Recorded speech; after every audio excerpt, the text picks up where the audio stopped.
এই 2 বছরে আমি কি করব? চাকরি না পাওয়ার কারণে আমি 2 বছর থেকে বাসায় যাই না।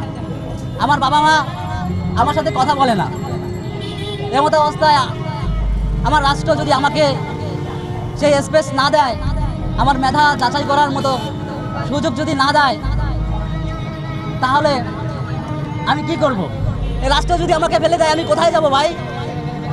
আমি কোথায় গিয়ে আমি আমার কথা বলবো? আমি ঢাকা বিশ্ববিদ্যালয় থেকে পড়াশোনা করে যদি চাকরির বয়স শেষ হয়ে যায়, তাহলে হাজার হাজার লাখ লাখ স্টুডেন্ট যারা অন্যান্য বিশ্ববিদ্যালয়, অন্যান্য ইউনিভার্সিটি এবং কলেজগুলোতে পড়াশোনা করতেছে, তাদের কি অবস্থা? আমার যোগ্যতা বলে আমি চাকরি নেব? আমি ঢাকা বিশ্ববিদ্যালয় থেকে পড়াশোনা করেছি।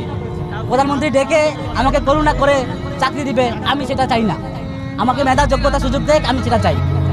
চাকরির বয়সের আমার সুযোগ করে দেন, তাহলে আমার হচ্ছে যে আমি এমন অবস্থায় আমার সার্টিফিকেট ছিঁড়ে দিচ্ছি।